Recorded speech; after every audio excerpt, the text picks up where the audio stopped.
ফিরবো নিঝুম মজুমদার। আহ যেটি লুনানুর বললেন যে আকস্মিকভাবে হঠাৎ করে আওয়ামী লীগ কেন এই কর্মসূচিতে দিল, যেখানে তাদের বেশিরভাগ নেতারাই নাই, মাঠে নাই। কর্মীদেরকে এরকম একটা মানে পরিস্থিতির মধ্যে ঠেলে দেওয়ার কি দরকার ছিল? আমরা দেখেছি যে কিভাবে করে অনেকেই লাঞ্ছিত হয়েছে, নারীরা লাঞ্ছিত হয়েছে, মুক্তিযোদ্ধারা লাঞ্ছিত হয়েছে, এবং আরো ভয়ঙ্কর ঘটনা সেখানে ঘটতে পারত। এই এই কর্মসূচিতে কি মানে একটা জাস্ট পরীক্ষা করে দেখা যে রিপারকেশনটা কি হয়, না আসলেই কোনো কর্মসূচি তারা করতে চেয়েছিল? না, অনেক ধন্যবাদ। প্রথমে নিশ্চিত হতে চাই যে আমার কথা কি শোনা যাচ্ছে? একদম ক্লিয়ার। আচ্ছা।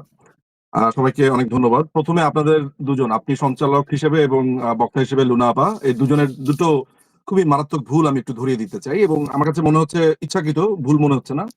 আপনারা দুজনই কথা বলার সময় বারবার বলছেন স্বৈরাচার শেখ হাসিনা পতন হয়েছে, আবার অন্যদিকে আপনারা খুবই কনসার্ন যে কথা বলতে দেওয়া হচ্ছে না, প্ল্যাকার্ড নিয়ে যাচ্ছে। লুনা আপা যেটা বললেন যে উনি খুবই আশঙ্কা নিয়ে দেখলেন যে আজকে যা যা করলো এই মিছিলের ব্যাপারে, what ever what ever what ever, আপনারা সবই জানেন।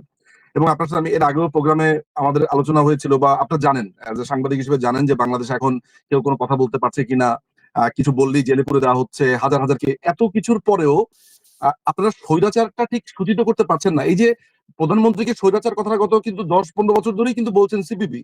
কখনো সিপিবি কে এটার জন্য মার খেতে হয়েছে যে কাফি ভাই কেন কেন বললো স্বৈরাচার, কেন আপনার মুজাহিদুল ইসলাম সেলিম বললো স্বৈরাচার, কখনো মার খেতে হয়েছে? তো স্বৈরাচার কে এটা নির্ধারণ করতে পারছেন না একটা প্রোগ্রামে, এটা খুবই দুঃখজনক। এবং আপনি একজন সাংবাদিক, দীর্ঘদিন ধরে সাংবাদিকতার সাথে আছেন, এটা খুবই দুঃখজনক যে কে স্বৈরাচার আর কে সহনশীল এই জিনিসটা না বুঝতে পারা।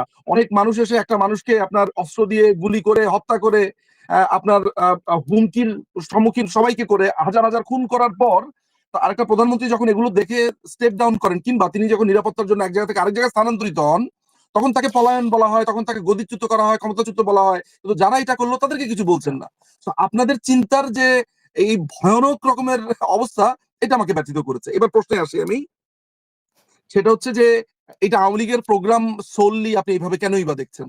নূর হোসেন দিবসে, স্বৈরাচার দিবসের এই যে পুরো আজকে 10ই নভেম্বর, এটা তো বাংলাদেশের আপামর জনসাধারণ যারা স্বৈরাচারের বিরুদ্ধে, এরশাদের বিরুদ্ধে সে সময় আন্দোলন করেছিল, বা এই চেতনাতে আহ যুক্ত হয়ে আন্দোলন করেছিল, তাদের জন্য।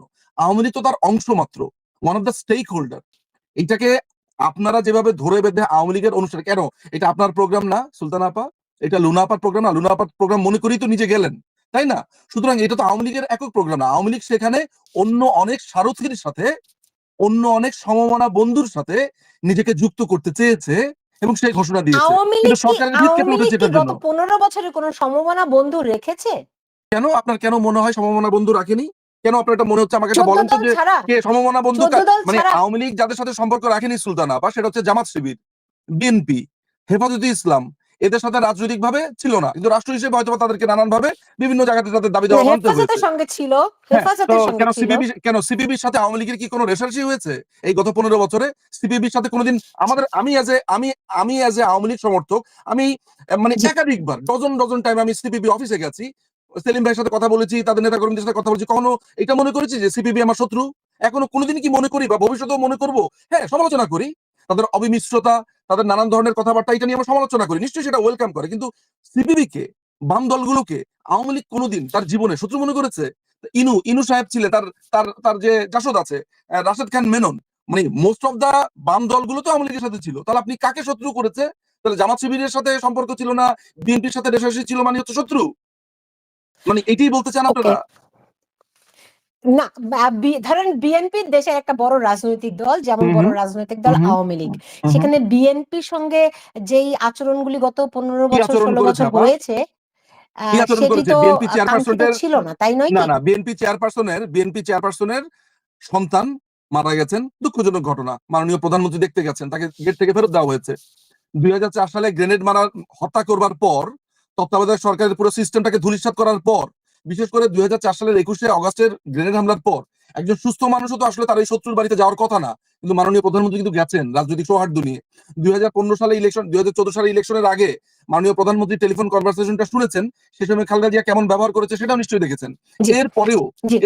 মানে এত কিছুর পরেও আপনি কি বলতে চাইছেন? যে জাতীয়তাবাদী যেই চিন্তা ভাবনা, তাদের সাথে যে জামাত শিবিরের যে এই সংযোগ, তাদের যে ভাবনা, তাদের যে এই এক্সট্রিম ভাবনা, সেগুলোকে প্রমোট করবে আওয়ামী লীগ। রাজনৈতিক প্রতিপক্ষের জি, আমরা তো কখনো বলিনি আপনাকে যে বিএনপি বুঝতে পারছি, নেতাদেরকে কিন্তু মেরে ফেলতে আপনাকে হবে। যে প্রশ্নটি আমি রেখেছিলাম আপনি কিন্তু সেটার উত্তরটি দেননি, আমি যে উত্তরটা এটা কি দিয়েছি একটা আপনাকে, হঠকারী। সেটা আমি জি, আপনাকে উত্তরটা দিয়েছি। সেটা হচ্ছে যে আজকের যে প্রোগ্রামটা ছিল, এইটা আওয়ামী লীগের সোল প্রোগ্রাম ছিল না। এইটা এমনও না যে টেস্ট করার জন্য দেখি কেমন হয় না হয়। আমি মনে করি আওয়ামী লীগ তার নেতৃত্ব, আওয়ামী লীগ তার কর্মী, আওয়ামী লীগ তার সমস্ত সবাইকে বলেছিল যে আজকের এই দিনটি সবার সেখানে যোগ দেওয়ার জন্য। কিন্তু আজকের জি। এই প্রোগ্রামটা সোল আওয়ামী লীগের প্রোগ্রাম, এটা আমি মনে করি না। এটা বাংলাদেশের না, সমস্ত গত মুক্তিকামী ৩ মানুষের মাসে তো প্রোগ্রাম ছিল। আওয়ামী লীগ কোনো কর্মসূচি পালন করেনি। বিভিন্ন জায়গায় তারা নিগৃহীত হচ্ছে, নিপীড়িত হচ্ছে, তাদেরকে হত্যা করা হচ্ছে। তারা কোথাও রাস্তায় দাঁড়াতে পারছে না। সেই প্রেক্ষাপটে আজকের দিনটি তো নিঃসন্দেহে অনেক তাৎপর্যপূর্ণ জি, ছিল। জি। জনাব তাজুল ইমাম, আপনার কাছে কি মনে হয়? আপনি নিশ্চয়ই আজকে ফলো করেছেন যে সারা দিনভর আজকে যে ঘটনাগুলো ঘটেছে, আপনি কিভাবে এটিকে বিশ্লেষণ করছেন? ও আচ্ছা, তাজুল ইমাম আমাদের সঙ্গে যুক্ত হয়েছিলেন। নিশ্চয়ই আবারও তাকে আমি পাবো। লুনানুর যেই কথাগুলি নিজুম মজুমদার বলছিলেন যে এটা একটা নরমাল কর্মসূচি। এখানে তিনি ভিন্নতা কিছুই দেখেননি। আপনার কাছে কি তাজুল ইমামকে আমি পেয়েছি। তাজুল ইমাম, আপনি কি আমার কথা শুনতে পেয়েছেন? তাজুল ইমাম আমার কথা শুনতে পাচ্ছেন না। জি। আমি আমি চেষ্টা করব তিনি যেন আমার কথা শুনতে পান সেই ব্যবস্থা একটু করেন, আমার সহকর্মীদেরকে অনুরোধ করছি। জি, লুনানুর, আপনি একটু বলুন যে আসলে কি ব্যাপারটা এরকম সাদামাটা যে অন্য প্রত্যেকটা বছর যেরকম ১০ই নভেম্বর নূর হোসেন দিবস পালিত হয়, এই বছরও সেই রকমই একটা দিন। ব্যাপারটা কি এরকমই নাকি? আপনি কি আমার কথা শুনতে পাচ্ছেন? হ্যাঁ, হ্যাঁ। আচ্ছা। বিষয়টি হচ্ছে মানে এরকম হতে পারে যে একটি নূর হোসেন দিবস একটি জাতীয় দিবস ওই অর্থে আরকি পালনের দিক থেকে রাষ্ট্রীয় ঘোষণা না হলেও, এবং বাংলাদেশের গণতান্ত্রিকামী মানুষের জন্য অত্যন্ত গুরুত্বপূর্ণ একটা দিবস। সেক্ষেত্রে আওয়ামী লীগ এই দিবসটি পালন করার কর্মসূচি একটি দিতেই পারে। কিন্তু যেভাবে আমার সহ আলোচক উনি বললেন যে এইটা সাধারণভাবে এই কর্মসূচিতে থাকার জন্য আওয়ামী লীগের বিবেচনায়, এবং আমিও মনে করি আমার বিবেচনাও ১০ই নভেম্বরের চেয়ে ১৫ই আগস্ট বাংলাদেশের ইতিহাসে অনেক গুরুত্বপূর্ণ বিষয়। এবং সেই ১৫ই আগস্ট গত ১৫ বছর ১৬ বছর ধরে আওয়ামী লীগ পালন করেছে, এবং কোথাও কোথাও পালন করার বিষয়টাকে এমন একটা বাধ্যতামূলক জায়গায়, এটা একটা বাধ্য কল ছিল। এখন বলতে পারেন যে প্রেক্ষিতে ভিন্ন আরকি। মানে সময়টা সময়ের পার্থক্যটা সেইটা। কিন্তু আজকে কিন্তু নূর হোসেন দিবসের আমি জানি না। আমি একদম মানে আমার এটা বলাটা ঠিক হবে না কেন? কারণ হচ্ছে যে আমরা তো আসলে গণমাধ্যমে দেখেছি যে আওয়ামী লীগ সমাবেশ ডেকেছে।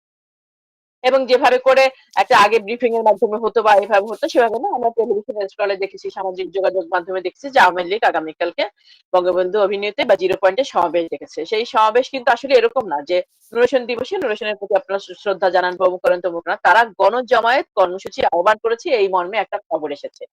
এখন এটা যদি আসলে করে থাকে আরকি, তাদের ভেরিফাইড ফেসবুক পেজ যে সেখানে এসেছে। এটা যদি সিদ্ধান্ত নিয়ে করে থাকে, আমি মনে করি রাজনৈতিক নেতা মানে যারা নেতৃত্বে আছে তারা আসলে সহযোদ্ধাদের নিয়ে, কর্মীদের জীবন নিয়ে এটা করতে পারে না। এমনিতেই মানে যারা নিঝুম যেটাই বলুক আরকি, সেটা হচ্ছে যে স্বৈরাচারের উপাদানগুলো খুব সুস্পষ্ট করে এখানে বলা যায়, কিন্তু সেই আলোচনাটা যেহেতু আজকে আসছে না, সে আলোচনা করছি না। সেটা এমনিতেই হচ্ছে যখন ৫ই আগস্ট শেখ জি, হাসিনা সরকারের পতন হয়, আওয়ামী লীগের সকল আমি নেতারা আমি তাদের একটুখানি, তৃণমূলের আমরা কর্মীদেরকে ৫ই আগস্ট তার কর্মীদেরকে আগে পরে রেখে সবগুলো চলে জানি। আমি গিয়েছে। একটু সামনের দিকে যেতে চাচ্ছিলাম আসলে। কর্মীদেরকে আমি যদি রেখে ঘুরে ফিরে যদি কর্মীদেরকে রেখে পুরোনো দিকেই যাই, আ জনাব তাজুল ইমামকে আমার কথা আমাকে শুনতে একটু পান? সময় দেন, এক লাইন লাগবে, এক লাইন লাগবে। না। এক মিনিট, এক জি, লাইন লাগবে আমার। সেটা নিঝুম হচ্ছে ৫ই মজুমদার, আগস্ট সকল আ নেতাকর্মীরা চলে গেছে। আমরা সেখানে একটা নিরাপত্তাহীনতায় কর্মীরা রয়েছে। সেখানে নতুন করে এ ধরনের একটা কর্মসূচি ডেকে আবার আরেকটা অরাজকতা তৈরি করার, একটা পরিস্থিতি তৈরি করার, এটা আসলে আমার মনে হয় যে একদমই উচিত হয়নি আরকি। হ্যাঁ? এবং জি, আমি জি, কিন্তু নিঝুম শুরুতেই মজুমদার, বলেছি এই যারা প্রশ্নটি মোকাবেলা আমি করবে আপনাকে এটা রেখেছিলাম। একদম উচিত হয়নি। নিঝুম মজুমদারকে শুনতে পেয়েছেন? আমি জি, আমি আপনার কথা শুনতে পাচ্ছি। হ্যাঁ। জি। আপনার প্রশ্নটা প্লিজ।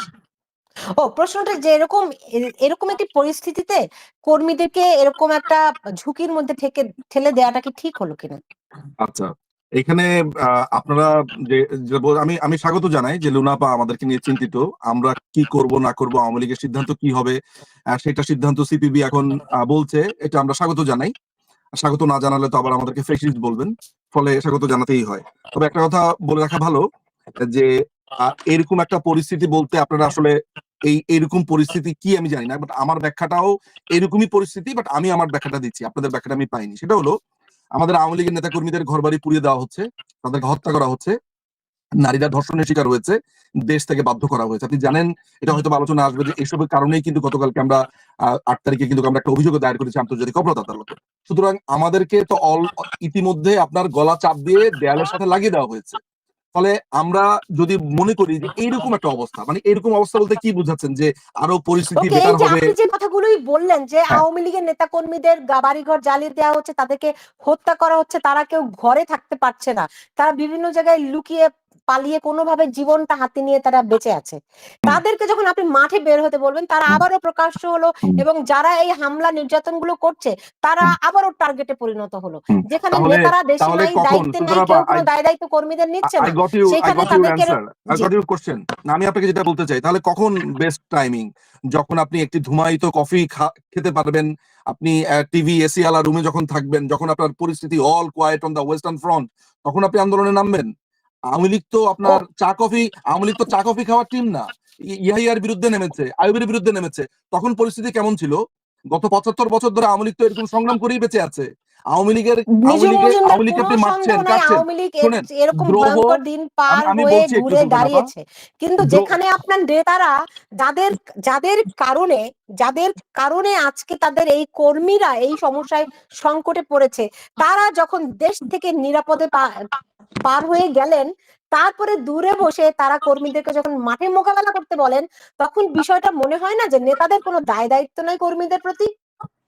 আমি আমি তারা যদি আপনাকে দেশে আমি থেকে আমি প্রতিরোধ আমি গড়ে তুলতেন, আমি একটা আপনাকে কথা ছিল। বলি আমি আপনাকে বলি ফিদেল ক্যাস্ট্রো, হ্যাঁ, ফিদেল ক্যাস্ট্রো দীর্ঘ সময় দেশের বাইরে ছিলেন বাতিস্তার এগেনস্টে। তখন ফিদেল ক্যাস্ট্রোর কোনো দায় দায়িত্ব ছিল না? অবশ্যই ছিল, কিন্তু তিনি চে তিনি গুয়েভারার কর্মীদের চে এরকম কিছু গুয়েভারার না চে বলে গুয়ে না অথরিটিতে না, রেখে আমি বলি গিয়ে না, একটু একটু শেষ করতে দেই। চে গুয়েভারা তো পার্থক্য আন্দোলন আছে। করেছেন দেশের বাইরে থেকে, তখন তার দায় দায়িত্ব ছিল না? তারপরে আপনার আয়াতুল্লাহ খোমেনি ফ্রান্স থেকে আন্দোলন পরিচালনা করেছেন, তখন তার দায় দায়িত্ব ছিল না? শুধু সমস্ত দায় দায়িত্ব হচ্ছে আওয়ামী লীগের নেতা কর্মীদের। তাহলে আমাদের যে কর্মীরা, সেই কর্মীরা তো নিজেদেরও বোধ বুদ্ধি আছে। শুধু নেতাদের ডাকে যে তারা গেছেন তা না, তারাও মনে করেন যে তাদেরকে যেতে হবে। তো শুধুমাত্র যে নেতারা বলেছে তাই কর্মী এসেছে, ব্যাপারটা কিন্তু তা না। নেতারা নিজেরা না মনে করলে যে 10 জনও আসে, 10 জন তো এটা মনে করেছে যে আমাদের আসা উচিত, তাই না? ফলে বাংলাদেশ আওয়ামী লীগ শুধু নেতার মাধ্যমেই যে চলবে তা না, আমরা আমাদের নেতৃবৃন্দকে এমন ভাবে তৈরি করেছি যেন নেতৃবৃন্দ বা তৃণমূল নিজেরাই ভাবতে পারে যে আমাদের কখন যাওয়া দরকার। শুধুমাত্র নেতাদের কথা কেন জি। বলছি, যারা দেশে আছে তাদেরও তো দায় আছে, তারা গেছেন।